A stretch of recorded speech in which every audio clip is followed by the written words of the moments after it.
Ready.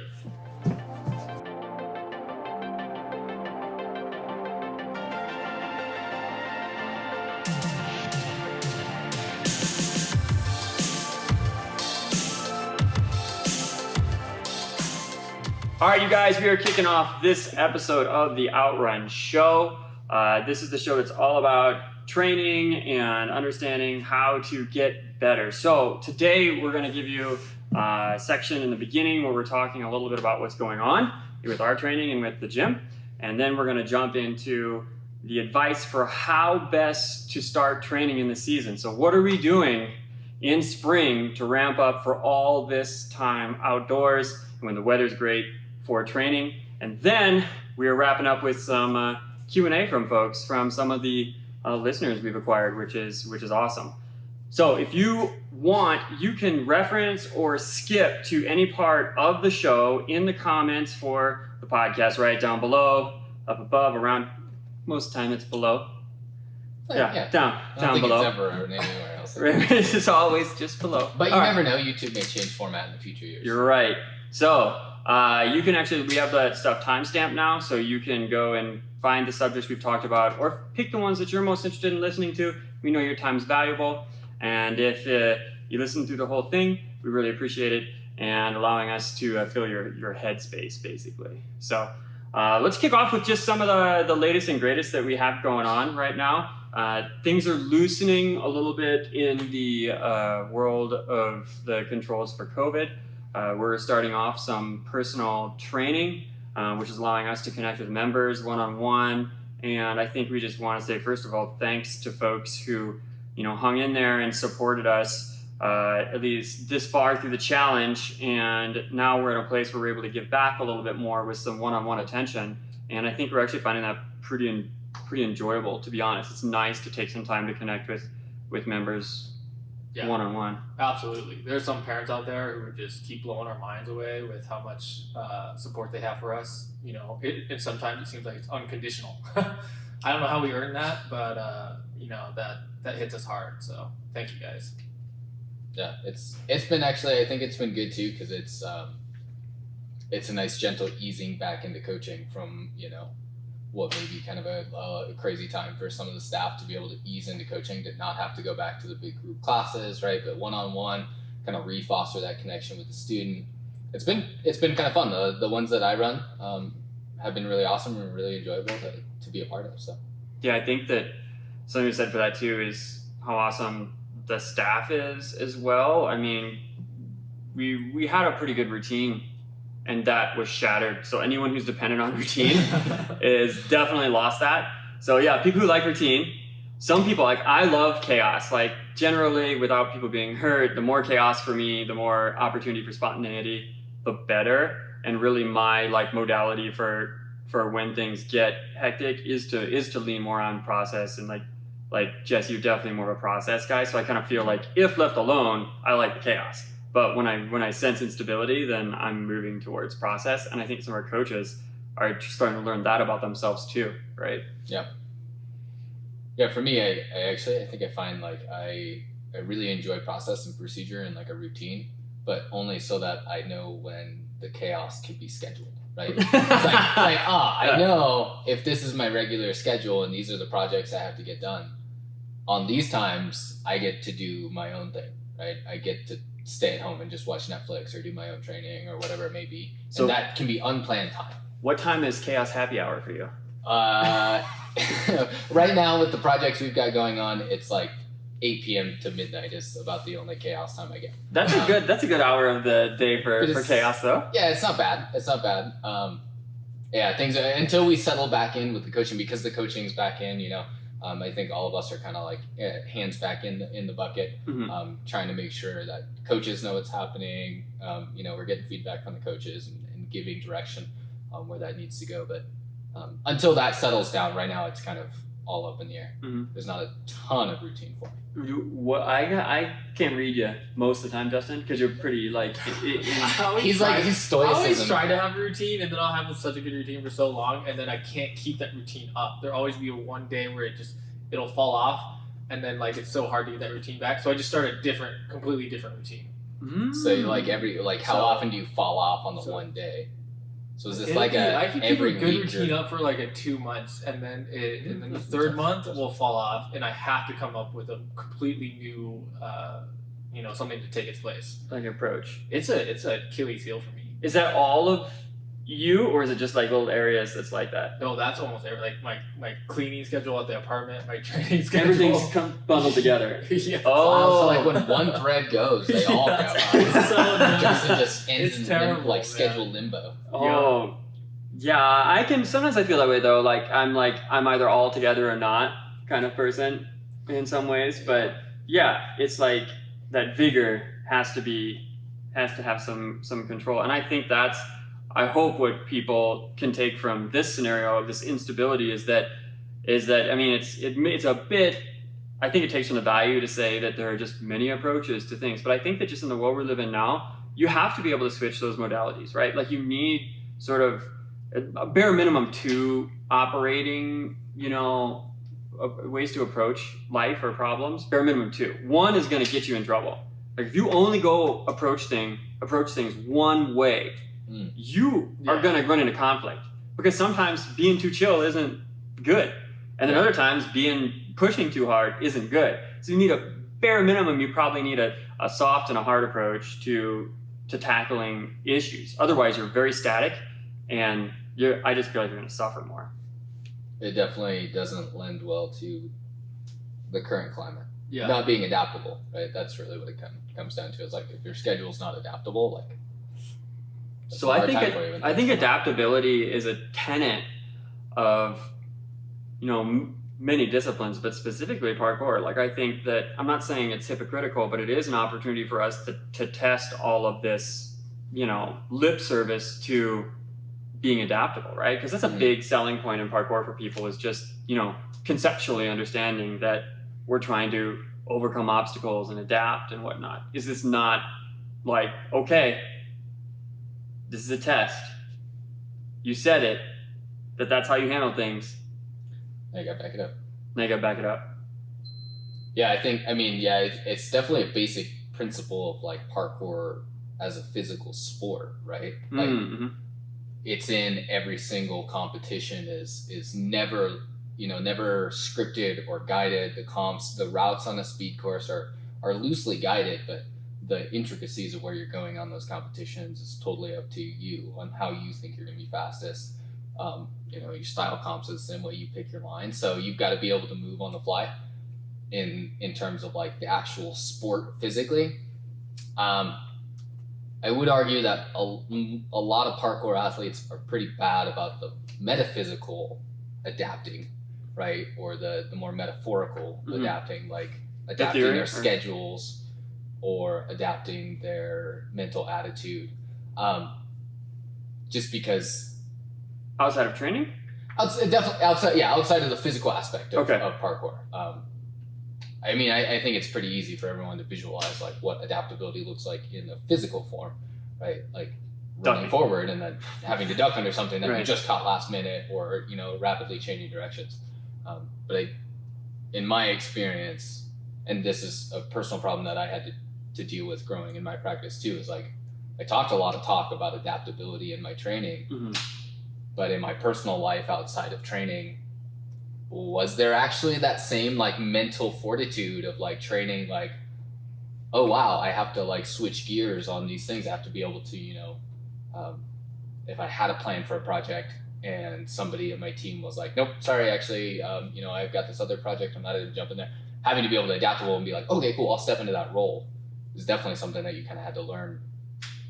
I don't know, I guess I'm just saying, like, I was definitely guilty of being hypocritical around the like I'm adaptable. But then like something happened in my personal life and being like, oh, I'm actually not that adaptable when it comes to the metaphorical sense. Okay, so like, give me an example of where you screwed up that you're willing to share with the public. I was just like, oh, he's going there. He's gonna make me share an example. Yeah, I mean, you don't have to share your worst sins, but obviously there's a point you realize that maybe I'm not walking the talk, right? Like I know I've had those moments time and time again.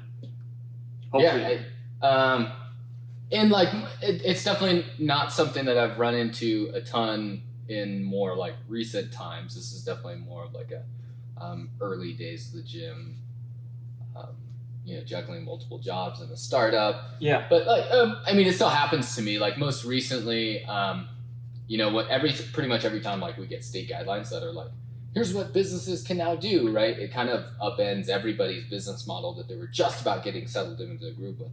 So for example, with us, we had remote classes, we had the video lessons going, we were doing the coach check-ins, and right about the time that I was like, perfect, I have a flow, my team knows where they need to be, when they need to be there. And then the state was like, we can do private lessons. And of course, we want to capitalize on that.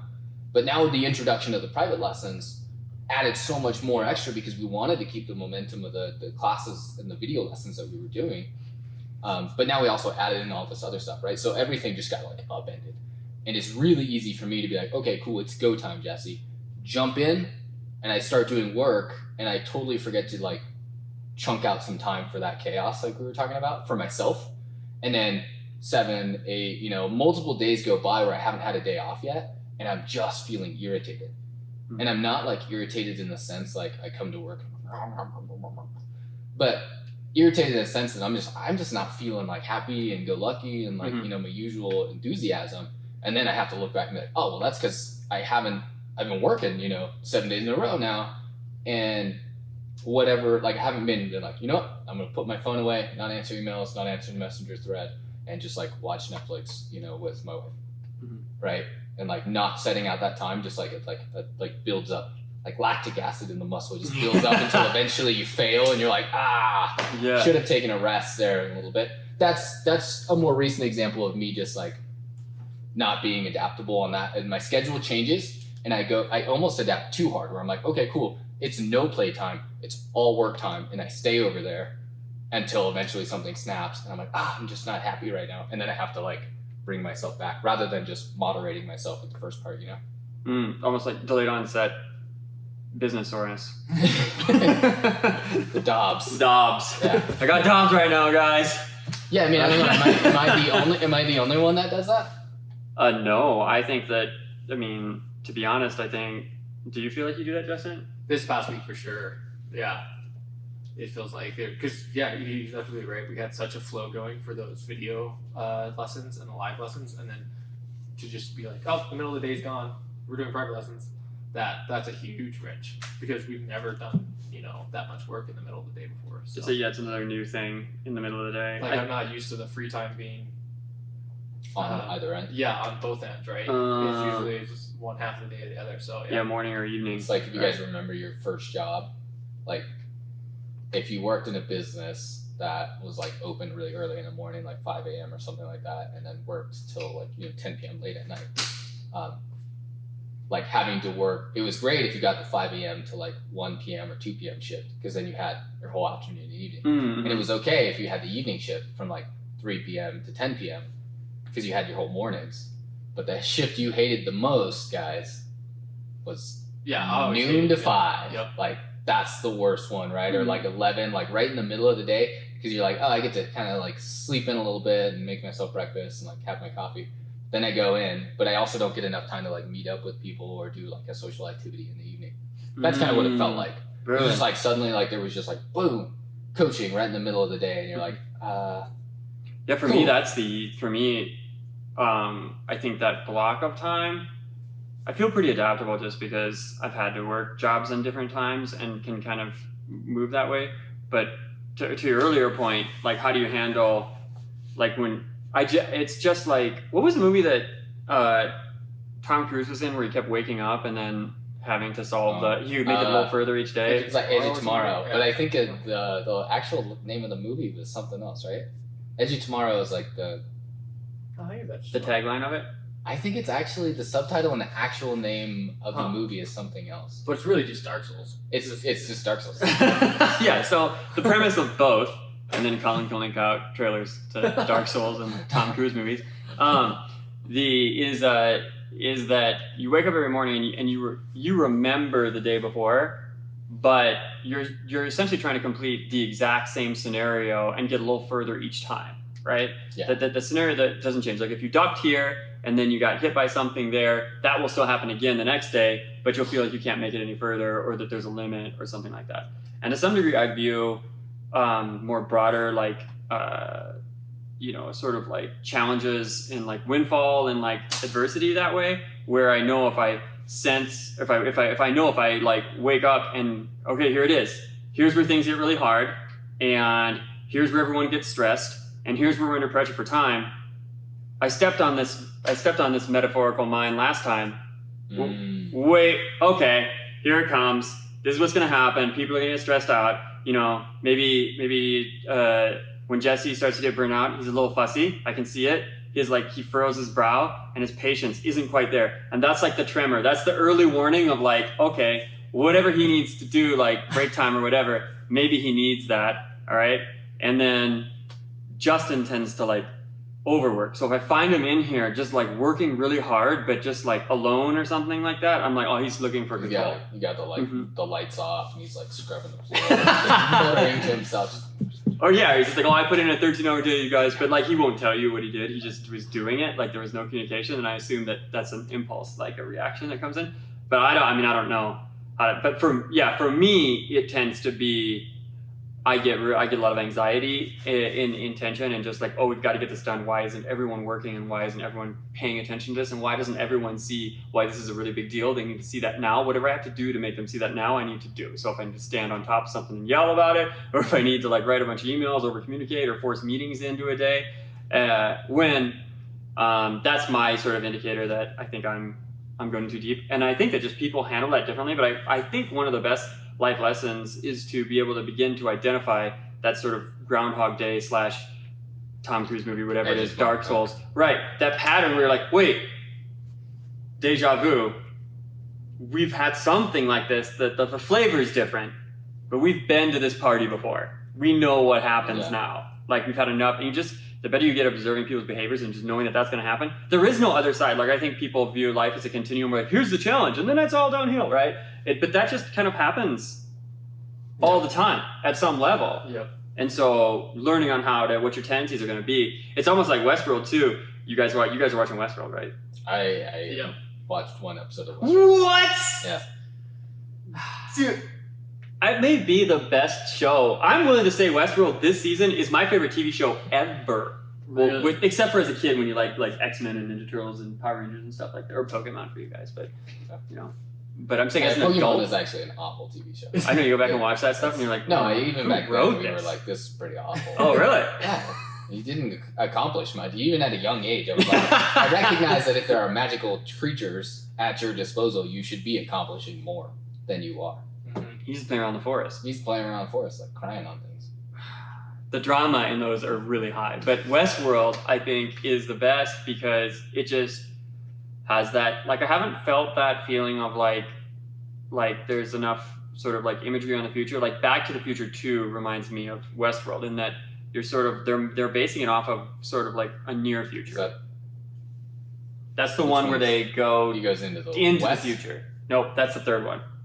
Third one, there we go. Yeah, that's right. Okay. Which was okay, but yeah.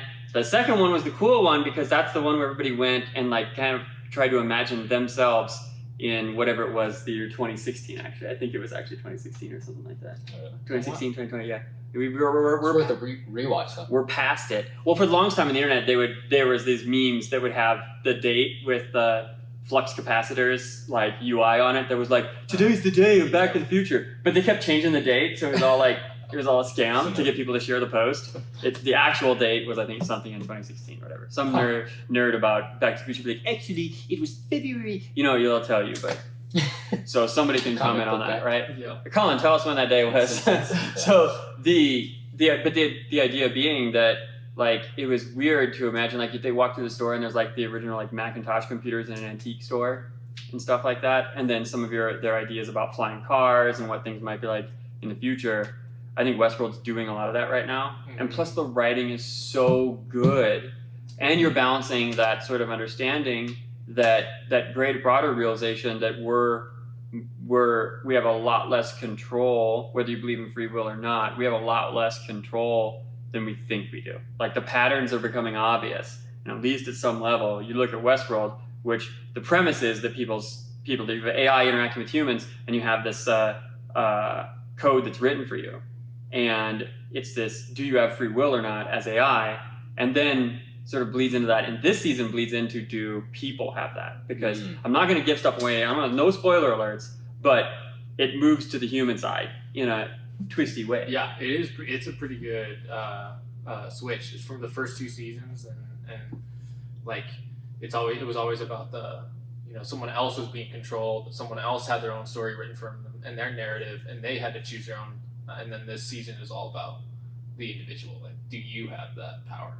You've been judging all these other people on their control and their choices, and yeah, it's a good switch. Love it. And there's so much future stuff. I mean, I do So love cool. future stuff. Yep. There's a lot I of think future stuff. it's for anybody that's like under a rock, that's listening or watching. Like, Westworld is an adult. Like, it is like Don't watch it with your kids. It's not a kid friendly. Like, No. it is an adult show because it has adult scenes, right, in terms of like blood and violence and things like that, right? Mhm. Just prefacing that for anybody listening that didn't know that already. Yeah, don't sit down with the family and watch It that is. It's tough because I usually want to watch a show, like a long show like that with Carly, but she's not into those. Like, she's into because she works a job that's usually like pretty high stress. She wants like what we call trashy TV. Palate cleansers. I call them palate cleansers. She calls them palate cleansers too, but that's only after she's watched something that she was very intense or anxious for. We talking But about like she- Chopped or something like that, or like just like reality shows like that, TV like that's just, Keeping Up with the Kardashians, Teen Mom, like those shows that are just like so mindless that and they're just drama entertainment. She likes watching those, and of course I don't, because I want the intrigue and the mystery, and I'm like, I came here to think, not to turn my brain off. I want to solve puzzles. I want to be told a dramatic, twisting, dark narrative, and she doesn't want to be told those things. So I usually feel weird, like sitting on the couch binging a show by myself. Like, it feels weird to me. Also, because whenever I watch shows, she like cleans, and that makes me feel guilty. And then I'm just sitting here, and she's like cleaning the house, and so I'm like, you can't enjoy it because so I turn it on, and then I have to go clean, or I go somewhere where I don't see her cleaning. Goodness. What speaking about what you do in your own time, you wanted to talk about. You thought it was valuable that we talked about for parents or for people to explain to people what it is that we do, and you had sort of a vision, a dream state that you were thinking about that in. What was the question? I forgot. Oh no, it was I guess in the long history of me doing parkour, it's just like the most common question you get, especially in the early days. Justin, you remember, was like, what is parkour, right? And then I got to thinking, because a couple of like close friends are having like their first child now. Like 2 different couples simultaneously are like having their like first kids, and so then it got me thinking about like, I at some point I hope to be a parent of a kid who's like doing a sport. And then I was like, if I were a parent of a kid doing parkour, how would I explain parkour to other parents on the premise of like expressing how cool it is for me as a parent or the athlete for them, right? Because it's very easy to be like, oh, what does Nova do for a sport? And you're like, oh, she's playing baseball. I know what baseball is, and I can already like connect with you on that level, right? Whether I'm a baseball nut or not, I understand the premise of like the game, right? And so as a result, we can immediately start talking, and you can be like, oh, well, there's open spots on like Nova's baseball team. You should bring, Jesse Jr. and like bring him on the team, right? But it's difficult for a parent to do that with parkour when parkour is like kind of hard to define. You know what I mean? Yep. Oh yeah. What do you think the most common perceptions are then? So, because then really you're working with an understanding of like when someone asks, what is parkour, or what is it that your kid's doing more specifically? Because they may have an understanding of parkour. They're coming to it with maybe, the most common one is that the office scene, right? With the office, you get that one a lot. People saying, oh, it's kind of like ninja warrior stuff, or it's like what people are doing at a really high level with like roof culture and store stuff and whatnot. Or or what's classically the extreme YouTube, teams Highlight teams, reel, teams yeah. highlight reel and whatnot. So you kind of, that's a tough question because you don't know what perceptions that person is carrying with. And with other sports, like there's a common understanding of what a traditional sport is, and especially in the US. And to be honest, even with non-traditional stuff, if you say to someone, oh, we're going to do dance, we're going to do breakdance, we're going to do ballet, there's like already kind of like people know what it is. And even martial arts, even though that's an incredibly broad spectrum from like Tai Chi to like MMA or something like that's a non-traditional martial art, people still have some understanding of that. Parkour is still, you're developing that perception of what it is. And someone you may talk to may hold any one of those perceptions. Colin, do not link out the Office video. But please Hey, burn it. it's worth stating that every parkour person has seen the Office scene. You don't need to reference it. I don't want to be like a jerk, and like say that like if that's your only way to connect with somebody who knows parkour, like don't connect with them. They're elite. I don't want to sound elitist, but yes, everybody's seen the parkour scene, and We just got this yesterday, right? we did. Yeah, we had this contractors yesterday. in yesterday. And don't get me wrong, all of us watched it for the first time when the show was airing or afterwards, and we all laughed at it. I kind of thought it was We thought it was fun. hilarious. We genuinely thought it's hilarious. But like any good knock joke, It gets about the second or third time, you're like, you give it a chuckle, and then you're like, come on now. Yeah. So just like if like the be slapstick kind style. to us. Yeah. Be kind to us. Or just know there's more, because when people define it as that, it's at some point it becomes like, I know we get it, but there's really more to what we're doing. And actually in that scene, what's really being made fun of is that perception that you just go and jump on it. That's the irony, is that behavior, we weren't laughing at them. It was, showing us parkour. We were laughing at people who just think parkour is, whatever. But actually what's really fun about that scene, to be honest, was that it's just people in this office environment who sort of do let go. And they're just like, we're not working today. Just like, just pop your collar and we're going to do that jump between, the trash bin and the office, the freight container that everybody looked at, but because there's only one way to walk into work, and that's in a straight line up the stairs and sit at your desk and down. There's a lot of that, because when I was doing parkour, when I started, I still had an office job. So I was always looking for ways to train on office equipment. And one of the first things that I got in trouble for in my early career, this is before I was even training parkour, this would have been circa 2005 or something. I was called into my manager's office, and they said, hey, so someone said last night that they saw someone running across the office cubicles after close. Like on the top? Yeah. So they held you? That's I had that kung fu background, like the, So it's like the bamboo. That's what I was imagining. Yeah, I was like Crouching Tiger, Hidden Dragon and that stuff. Worked, and I wasn't that heavy, so it was fine. But somebody was staying late, and they got ran over. You're just sitting at your keyboard, right? Like that sort of thing. They went to the manager, and they're like, somebody was running. That's just not safe, over. So the manager pulls me in, and he's like, someone says they saw someone running over the office cubicles. And one of the guys who was there late at night with me was one of my buddies, my close buddies, and he was a real G. He was sitting next to me, and they're like, and my manager looks at me, he's like, Travis. And I was like, I was running over the cubicles. And he's like, looks over the other guy, he's like, hey, did you see anyone running? He's like, I didn't see anyone running over the cubicles.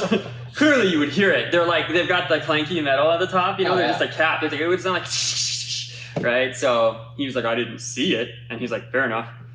Back, because we were productive people. So my manager was just like, I had to have a conversation, which was really cool of them. They're cool people.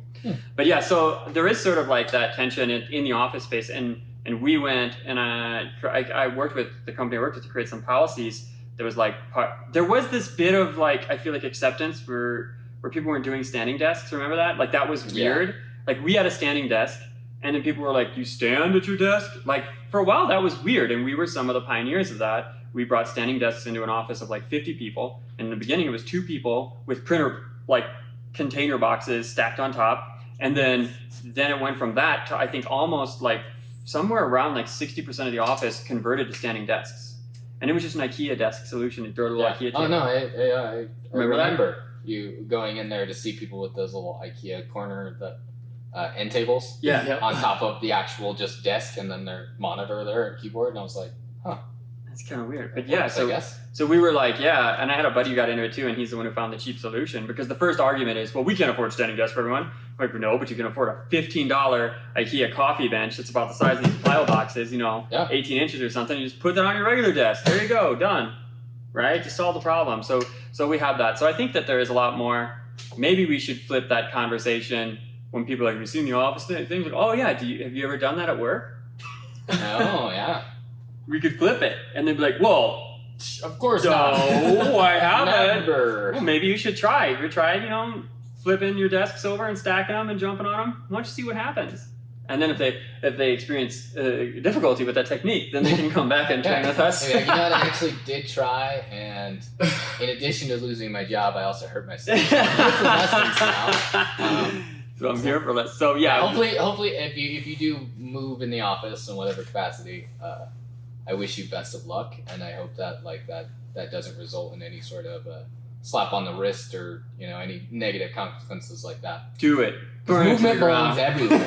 In the office, It's at the home. right to move, right? And I used to harp on that so hard. I wanted to write a manifesto, but didn't follow through because I just started training more, and it just became easier. But that's like You want to freedom of speech and freedom of movement are very closely tied together. Like, who are you to say that I have to sit? Doesn't that feel like really Yeah. controlling?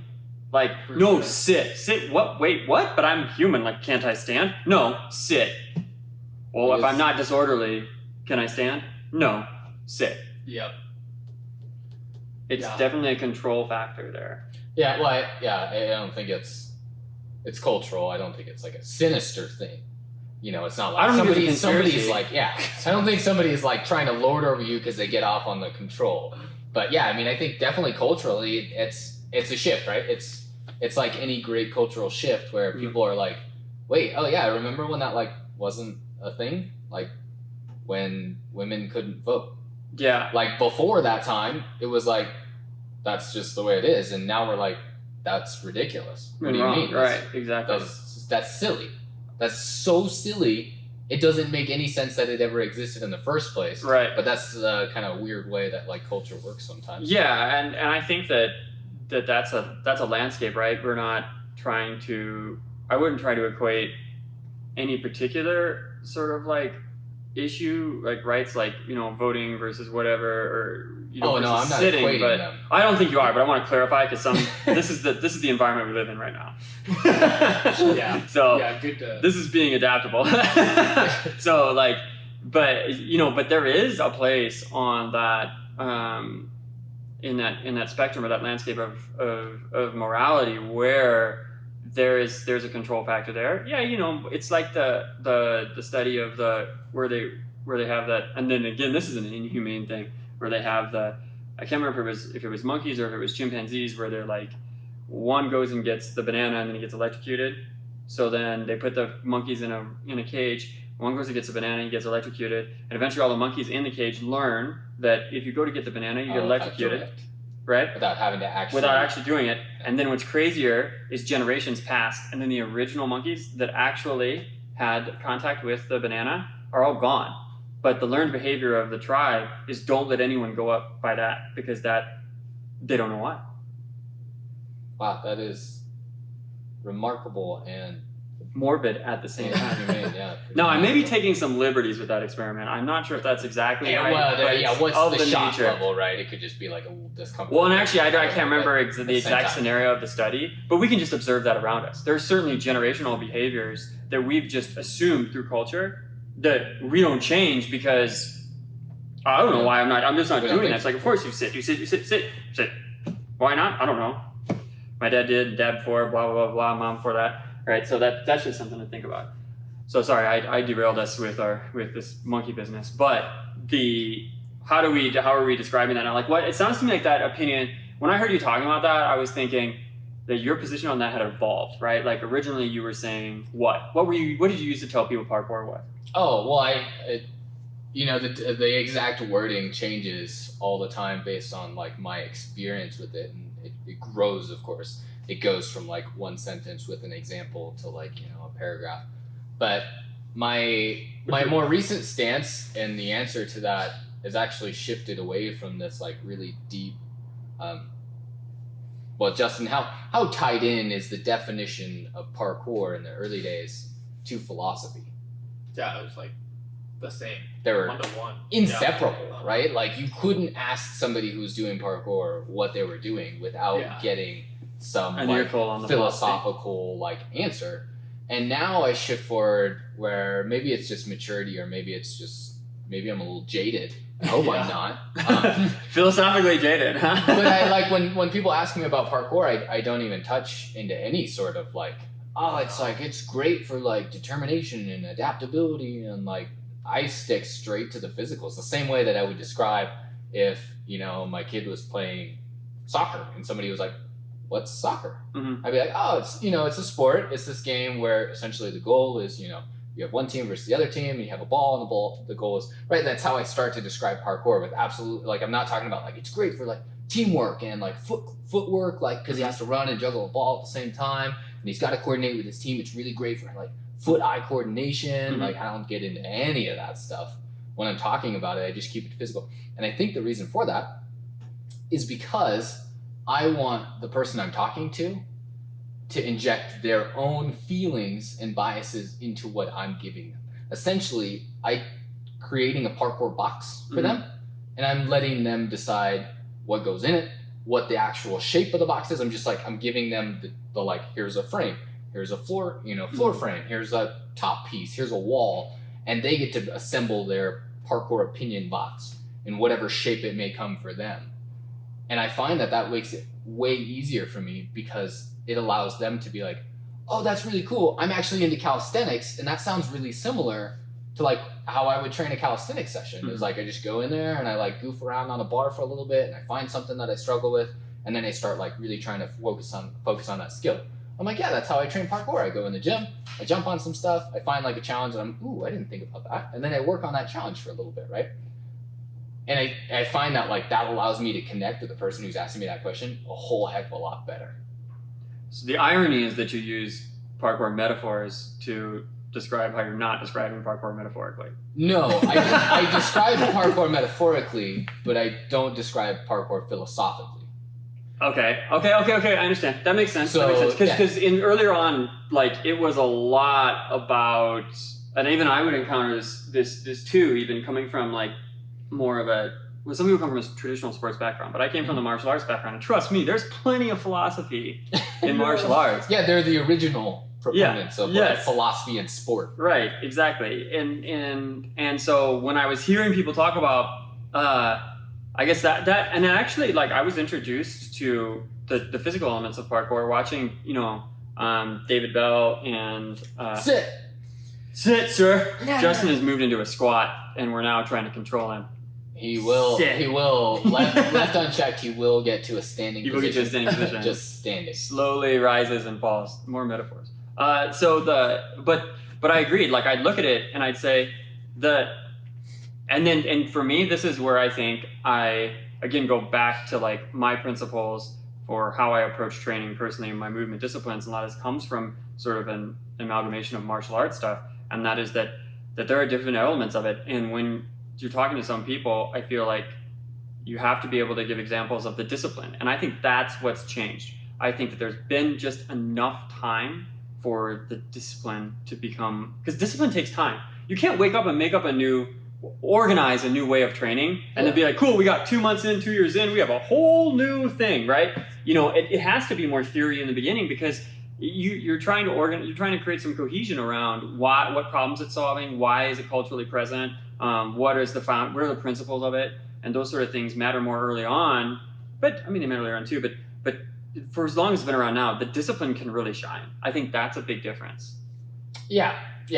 Part of the change is that more people are aware of what it is, or have experienced some sort of parkour in their life, right? Whether from like a highlight. My question to you would be: do you something. feel like when more theory is used to explain it, that it's devaluing the amount of discipline and work? That's what I'm saying. Hard work that's put into it over 10, 15 years.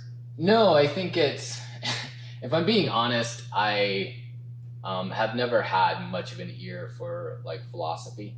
I recognize how cool it can be, but mostly it just personally like would annoy me if I asked somebody like, "So Justin, like, what do you do?" And he's like, "Oh, I'm super into playing football," and I was like, "Oh, huh? Well, I actually never played football. What's that like?" And he's like, "Well, it's really taxing because like I got to coordinate with my team and like." My team does this, and like I gotta make sure, like I'm the quarterback, so I gotta make sure that like I'm leading the group. And I'm like, just tell me about the sport. Like I get it. We'll get into the challenges later, but this feels like we're skipping a step.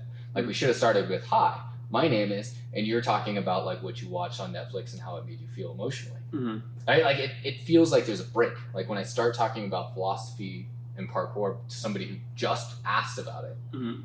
I am getting too intimate in our relationship Mm-hmm. too early. Mm-hmm. I don't even know if they're actually interested in parkour or if yeah. they're just being courteous, which is totally fine. Not Mhm. everybody has to be interested in it, but I just want to be like, "Oh yeah, it's this thing." And Yeah. if you're like, "Tell me more about this thing," then I'd be like, "Oh cool, yeah, here's some more about this thing." And eventually they could be like, "That's really cool. That's a unique mindset Mhm. for like a sport." And then I totally be like, "Yeah, it is. It's kind of akin to this," and yada yada yada. This is very interesting because, like, I think it may just be the audience too to some degree, because my perception was the opposite. And for those of you guys who don't see Jesse and I interact that as much as some may, we operate very similarly on a lot of things, but then there's some things where there's like a little difference. I think this is an interesting one where it's different because I was not impressed at all. But if I'm being honest, I was not impressed at all by early practitioners' physical abilities. It was not. I didn't think it was I was used to working with,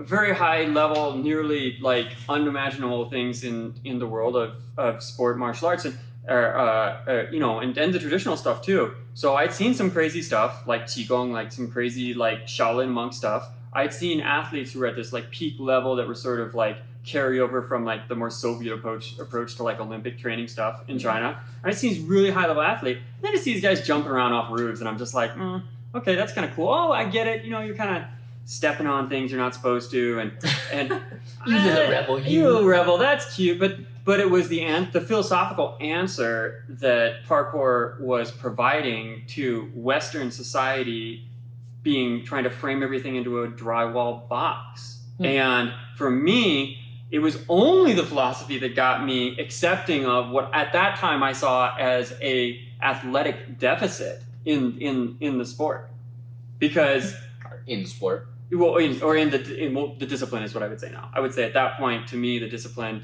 on the physical side of things just wasn't tight enough. It wasn't doing it for me. Wasn't.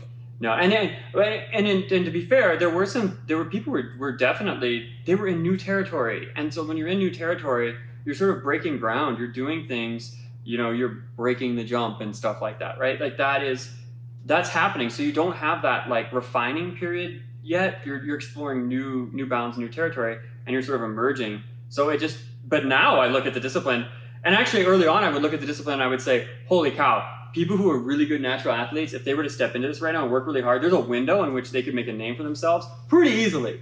Admittedly, even in 2012, 2013, until like 2013, 2014, 2015, where the standard became so high that like if you were above average athleticism and you spent a good amount of time, 3 to 5 years training, you could jump into comps, at least in the male divisions, and probably be working with the top 10 athletes, right? I mean, if you were pretty good, you could have made that happen. That window's gone, by the way.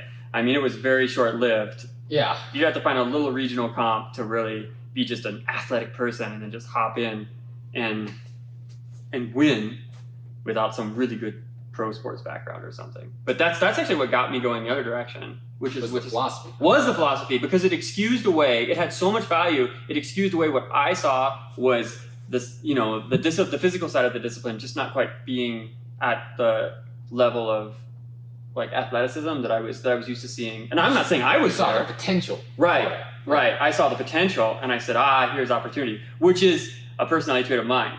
Always looking for that opportunity. And so when I saw parkour, I was like, oh my gosh, this is amazing. This is answering a culture, a social and cultural issue. It solves problems with socioeconomic divides. It's breaking up what would be like, I looked at my office life and I was, living the office, and I was the guy who would be like, okay, as soon as these people are out of here, I'm running across the cubicles, right? And to me, I was just doing that as a reaction to like lashing back to working. I worked for a cell phone company for 9 years like that. And I was in a cubicle, and I would sit there. I remember one of the things I was most frustrated with was I really was in that box the entire day, but there were some windows around the hallways that looked outside. And then I was there, I don't know if it was year 5 or 6 or something.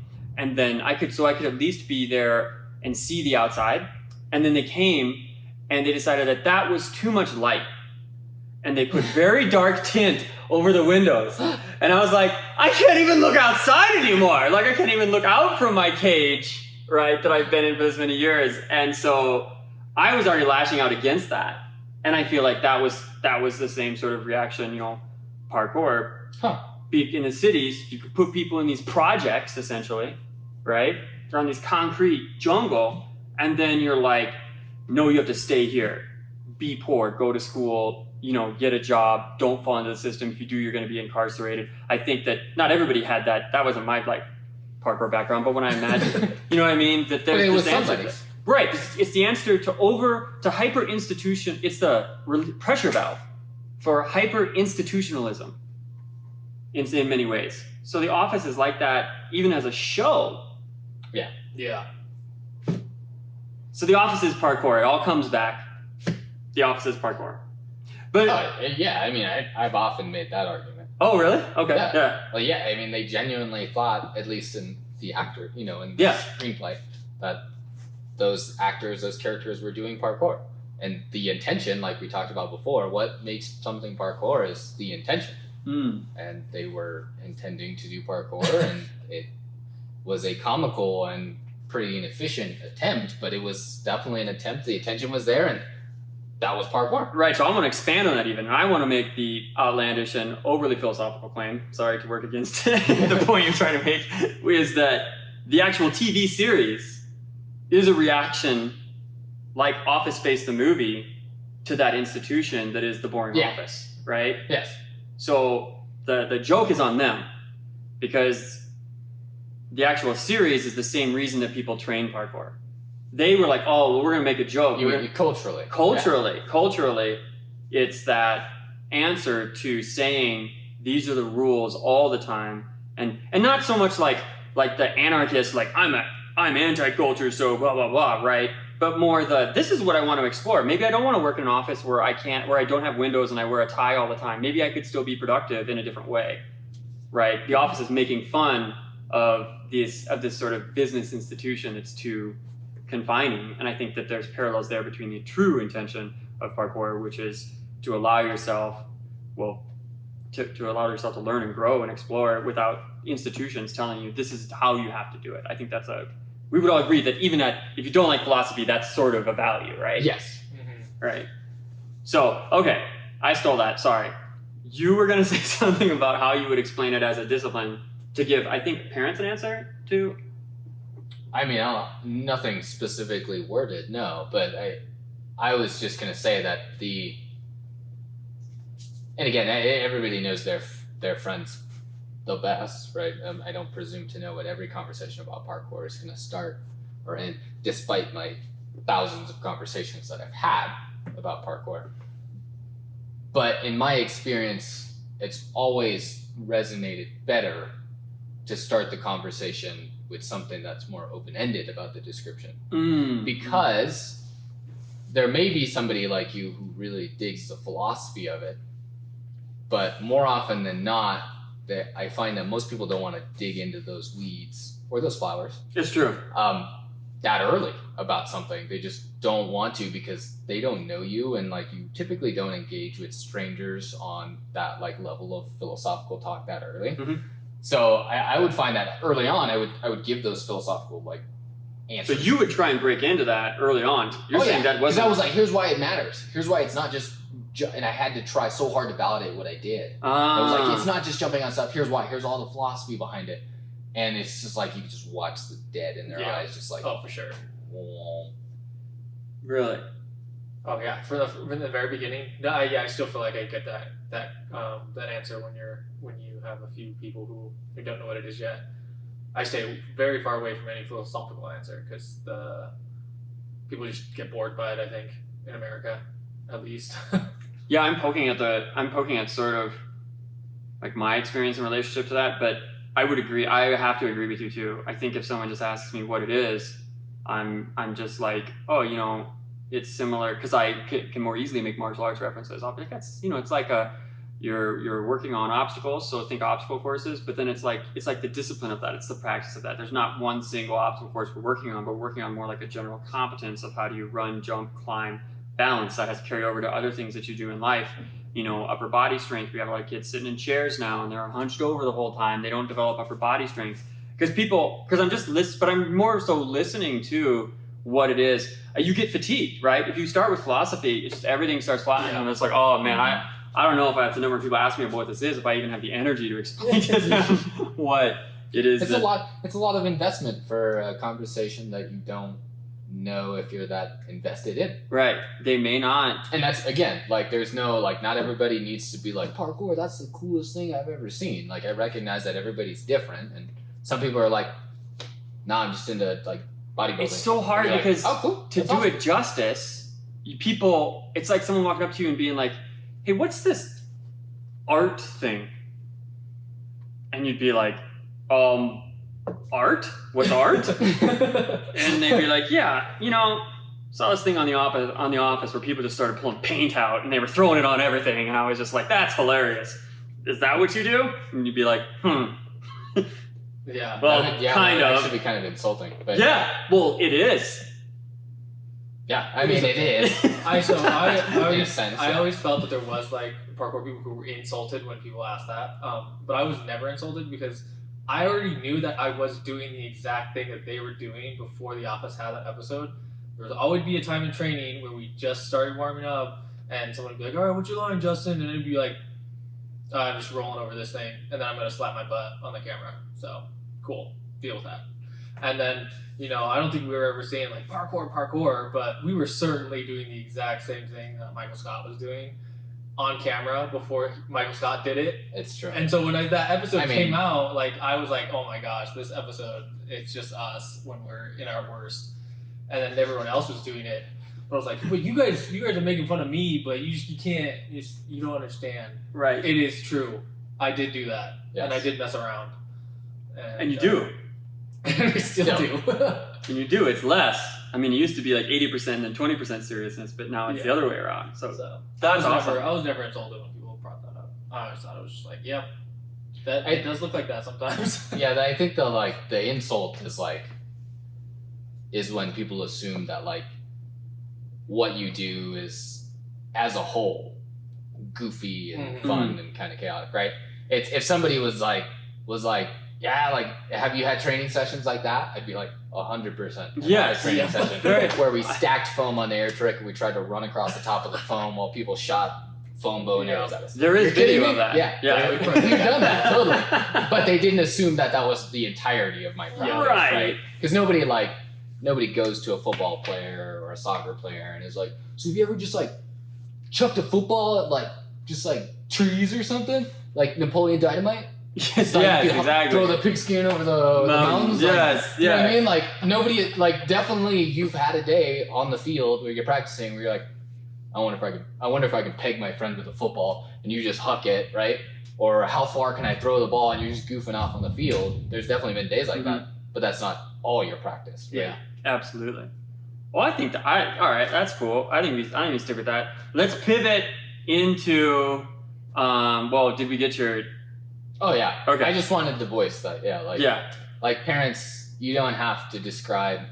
Again, if you want to, it's your kid. You describe something you want. But I find most success when I keep it to what is the sport actually doing? What are we actually doing? We're working on the skills of tackling obstacles. And then if your friend is interested and they're like, oh wow, that actually sounds really like something my kid would be super into, then dig into the philosophy all you'd like, but you find more success when it's simpler to understand. Running, jumping, climbing. And I would also love to preface too that like try and avoid. I try not to be elitist or like tell people what to do. That's not my style. But avoid, if you can, being like, oh, it's like Ninja Warrior, but this, because the truth is Ninja Warriors like parkour. Yes. So don't discredit yourself as a parkour parent or your kid as a parkour athlete by saying it's like something else. Say Ninja Warrior is kind of like parkour. Or you could say, in the way that they're tackling obstacles, but parkour is focused more on the general skill of tackling obstacles. But if you say parkour is like Ninja Warrior, you're essentially tiering them up, where Ninja Warrior, or I shouldn't say Ninja Warrior specific, OCR stuff is more like a higher tier, and what your kid's doing is down here. It's not as serious. When they're absolutely like this. Because they're working on themselves. Yeah. The truth is that those environments are the applied skill of the individual's competence. Yeah. Right? Like my individual competence is what I'm working on with parkour. I'm getting closer to the core, closer to the now, closer to who I am and what I can do in any situation. If the TV show decides to take the salmon ladder out and all you were training were the salmon ladder skills, you're left with nothing. Yeah. But if or very little. Or very little, right? That that's the difference. And I think the Ninja Turtles got me. The Teenage Mutant Ninja Turtles got me into martial arts. But I in no way was walking around and people were like, what's martial arts? I wasn't like, oh, it's like the Ninja Turtles. Right? Yeah, for sure. You'd be like, no, the Ninja Turtles inspired me to learn martial arts. I always watch, I got so excited and I just go out and I train it. So I think that's how I do the ninja stuff is like, oh no, don't take it from kids. Like you take the Ninja Turtles from me, I'm going to cut you, right? So like, it's not, don't take that from them, but let them know that that's what inspired them to want to train that way, right? Yeah. We can't put our hope and faith in reality TV. Let's just be honest, Vern. Yep. You just can't. No, there's more. There's something more there. So explore that. All right. So then. I like that. Okay. Well, we'll agree on that one. All right. It's a good thing we got it on. Yeah. This isn't one of our just fireside chats that we have without the camera or the recording going on. So I'm glad we had that one documented. Yeah, that's a good one. Thanks for bringing that up. I love talking about that. I think that's a really, it's so, we're just evolving in the way that we can explain that, and it needs to happen. Training in the springtime. So we got springtime coming up. Let's get some tactical goodies out there, right? So for those who are not as concerned about the stories and definitions and just out there trying to train right now, so we've got the season opening up for basically outdoor parkour training in a more robust manner, and that it's dry enough and warm enough to train outside more comfortably. So what do you guys do when this season is coming in? Like, we're coming into a season where you can get out more. How are you ramping up? Or are you just hitting it outside and hoping injury doesn't occur? What's your approach coming into spring? I think, I'm definitely gonna hit it hard. I think it's springtime, it's time to make a video. I think when I look at which summer and springtime was most memorable for us, it was that one time when we made our first video, the one that was lost but now found. Colin, link that out. Yeah, Colin, download that and back it up. That's the one. Is that the shenanigans one we did where we were at like? Yes. Oh, okay. Yeah. With the foam noodles. With the foam noodle. All right, we're getting back in the office territory. So. Yeah.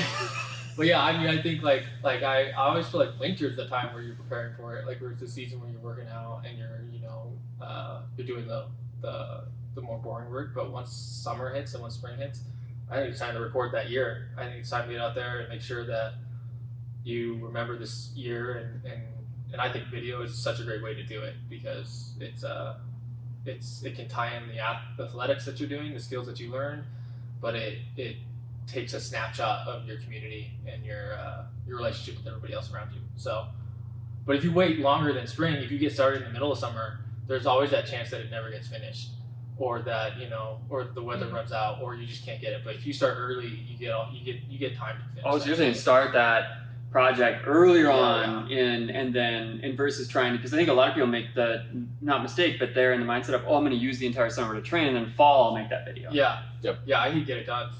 January, the late winter is the time to work out and get ready for it, to learn new skills, and then I think summer and spring are the time to film it.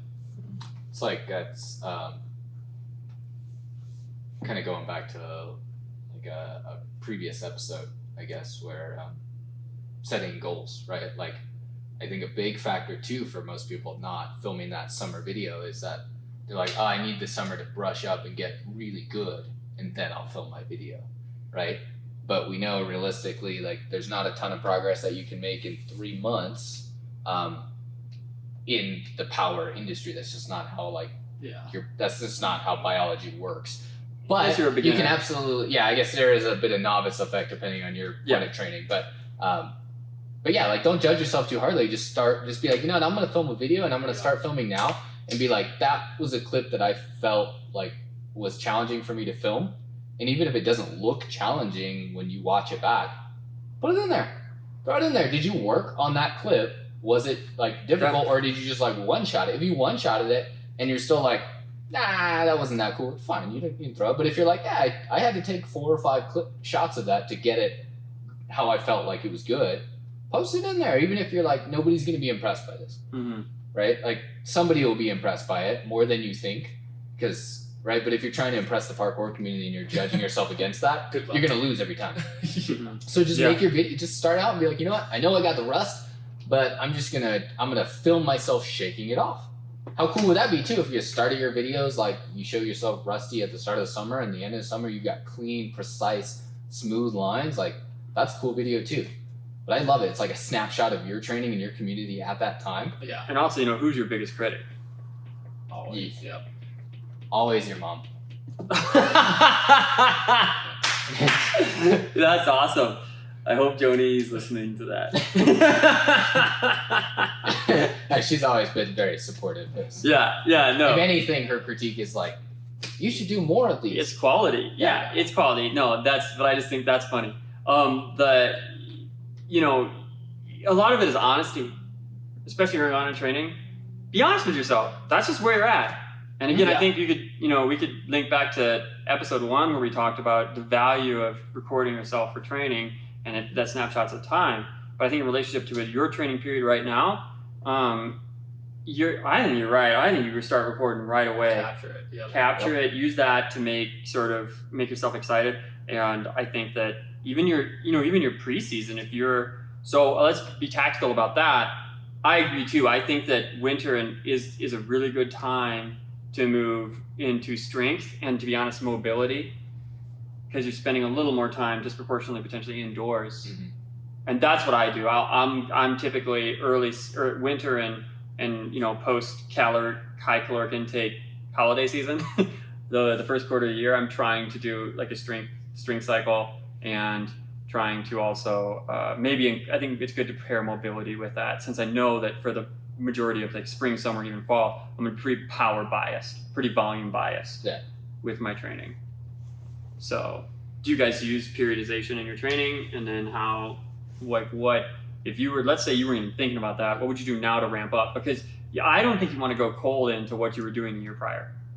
No, that's definitely a pretty novice mistake too. It's like, oh, last summer I was hitting these, and then winter came, and I'm gonna start out like, just got my dub cork last summer, and like I've been in the gym kind of not hitting it. Although tricking more aesthetic moves are actually easier to do in the gym because they're learned.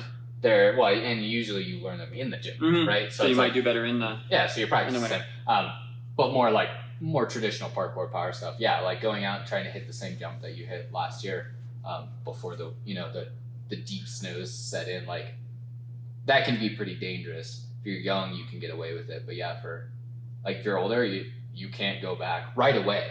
You'll definitely get there, but for sure, I think there's definitely some caution to be had. Don't go out and just be like, awesome. So we can apply this to right now, in that even if you had been preparing, we've gone through a month and a half of isolation, right? Yep. So if you haven't been in training, if you haven't been using this time alone to work on strength stuff, that's another thing, is you guys can use, you don't need weights to do strength training.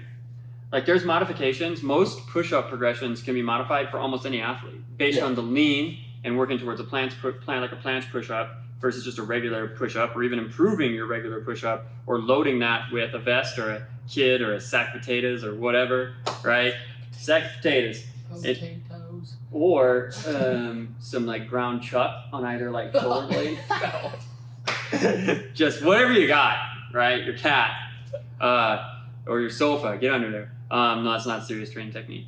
But using this time and then coming back in, I think we're going to be coming back into training. People are going to be very thirsty to get out and move, and I think that they need to know, hey, I've been potentially sedentary for a while. I should not go ham at this, because they're going to want to get outside and move. And we've been confined for a while with the social distancing stuff. Use the time to work on that inward discipline. I think right now is a good time. When we talking about that, like, I think, okay, so we have a very short amount of time because we're up against the timetable, but I want to skip into FAQs real quick. We asked people for FAQs. Question, FAQ time, all right, was, training. A lot of people have trouble training alone or being motivated to train without being around others. But I'm very extroverted, and you guys are actually pretty extroverted. Maybe you're a little less, Justin, a little less, a little more introverted. Yeah. Kind of. I'm very extroverted, and it's actually one of my favorite modalities to train alone. Like 80% of my training time is alone, and if it's not, it's some sort of training party or something. Are you the same way, or what's the volume of training alone to with people? I would say if you're 80-20, then I would say I'm like 90-10, maybe even 95-5.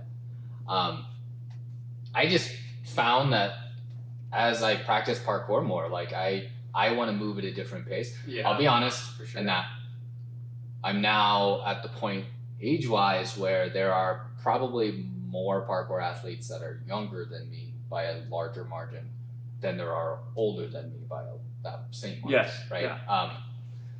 And so as a result of that, I train with a lot of like younger guys or gals, and they just move at a different pace, right? Like they're not necessarily higher energy or that they can just train harder. They just train differently. And for me, I'm like, I want to try this trick, and if it takes me like 6 attempts to do it and I don't get it on the 7th, I may straight up just be like, nah, bored, and I move on. But they're the type, maybe because of just the people I associate with, or because of parkour as a whole, but they're the type that are like, I'm just gonna grind on that. And I'm like, no, wait, like I'm here like path of least resistance right now. And if there's a little bit of resistance, like, ooh, I have to kind of work at this skill, I'll work on it for a bit. But if it's like, oh, you're gonna have to put substantial time and effort to get this, Jesse, I'm like, nah. So when you're saying like where you're training now, which is probably more closer to approaching 30, and you're training with some kids, they're not kids, but with young adults in their early 20s, they have that like burn through it mentality, like do it in your cool, we gotta hit this like non-stop until we get it, we can't leave, we don't care if the sun goes down, there's all this like and I know intensity. I don't want to take away from the validity or the like that training mindset, because I think it has a place, and I think that like single-minded determination to get better is really awesome. But for me, like it's almost like the winter and the cold months are my time where I'm like, I'm gonna lift, I'm gonna eat healthy, I'm gonna clean up, I'm gonna train, get my mobility on point. And then the summertime comes, and the phase of my training is now I get to enjoy the fruits of those hard work. So I'm here to be like, what new things can I do now? What can I explore and play and like have fun and just enjoy all the hard work that I put in. And that like single-minded, like I gotta hit this lache pre, and I grind on it for like 4 hours till my blisters pop up and my hands bleed. It's like, that is not the display. That's me training again, not me playing. Right. And so this like springtime for me, like I get out there and I shake off the dust and I do things that I think are fun until they stop being fun. And then I'm like, cool, I'm on to the next thing. And I don't often find that with training partners. That's why. And also, I don't want to influence their training. Like if we're training and you're like, I want to grind on that, and I move to something else, I don't want you to feel like, oh, I came to train with Jesse, so I guess we'll like move on to something new. I'm like, no, you do you, man, and I'll do me. Because we're all just here to have fun and smile, and if we max the same wavelength on a training session, sweet. If we don't, that's cool too. Yeah, I can definitely relate to learning parkour around 30 with guys in their early 20s. Can you? Is it easy? I'm just Yeah, saying. relationship? I'm just saying. we put you I can through definitely that. remember being an adult with serious repercussions on night missions, which we'll talk about in another episode maybe or something like that. Sure. But there are moments where I remember like, wait a second, am I really too old for this right now? That kind of thing. But yeah, the mindset's different. Okay, so we got to wrap up on time. I'm aware of where we're at. I've become aware of not only hunger, but that also we have some clients coming in here in about a minute here that I have to work with. So for the Q&A for like training, I think that it's a discipline that you have to establish. If you're alone, it may be scary for people, it may be hard for people from time to time, but being able to work independently without others on something, however simple it may be, maybe it's just lifting even, or maybe it's training, but it's balance, and being able to find that independence is very empowering. And I think a lot of people have gone to parkour for a sense of relationship and community, and that's where they're filling that bucket. But the ability to fill that on your own, whether you waited until COVID to try and figure that out about yourself, or you're just realizing it about you now, you've got to be working on that competence and that ability to sort of solo your training just in case something like this happens. Yeah. There's a value to it, and you need to find that for sure. There's an advantage to training solo and with a group, and if you haven't found the advantage for solo training yet, then you need to figure it out fast. Yeah, and it's different for everybody, right? Mm-hmm. Like for me, it's like just working off the stress of the work week, so that when I get together to work, I'm not like tense from like I haven't moved and I need to move, right? Mm-hmm. But like I can only move with other people. Like I get that tension out of the way, and then I can focus on other things. Like exercise is a real thing, and if your kids are squirrely, it's probably because they haven't gotten enough movement yet, right? Would agree. It's just a physical First place to manifestation look. of a mental stimulus that's missing. First place to look. So teach them that. All right, you guys, let's call the episode. You guys good? Mm-hmm. All right. So that was a great episode. I'm excited. I'm going to go back and listen to this one again myself, I think. There's a lot of good golden nuggets in this. I got to one. rethink Like, some of this okay. stuff, right? It's thought-provoking. Okay. All right, you guys. Thanks for jumping on this episode, and we will catch you next time.